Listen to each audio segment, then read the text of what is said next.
ന്യായപ്രമാണ ഗ്രന്ഥം എപ്പോഴും നിന്റെ അധരങ്ങളിൽ ഉണ്ടായിരിക്കണം. വചനം പറയുകയാണ്, അവൻ എന്ത് ചെയ്താലും അത് സഫലമാവും. പാതി വഴിയിൽ എവിടെയോ പരാജയത്തിന്റെ കയ്പ് നീര് നുകരുന്ന ആരെങ്കിലും ഈ സ്വരം കേൾക്കുന്നുണ്ടെങ്കിൽ, ഈ ലോകത്ത് പരാജയത്തെ മാറ്റാൻ സഹായിക്കുന്ന ഒരു വലിയ ഔഷധം ബൈബിളിൽ വെളിപ്പെടുത്തിയിട്ടുണ്ട്. അതിന്റെ പേരാണ് ദൈവത്തിന്റെ വചനം. രാവും പകലും ദൈവവചനം ഒരു വ്യക്തി ധ്യാനിച്ചാൽ, ന്യായപ്രമാണ ഗ്രന്ഥം ഒരു വ്യക്തിയുടെ അധരത്തിലും ഹൃദയത്തിലും ഉണ്ടായാൽ ആ വ്യക്തിക്ക് വിജയമുണ്ടാവും.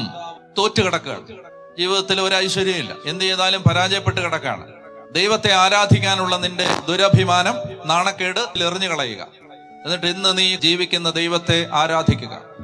നിനക്ക് വേണ്ടി കുരിശിൽ മരിച്ച യേശുവിനെ ആരാധിക്കുക.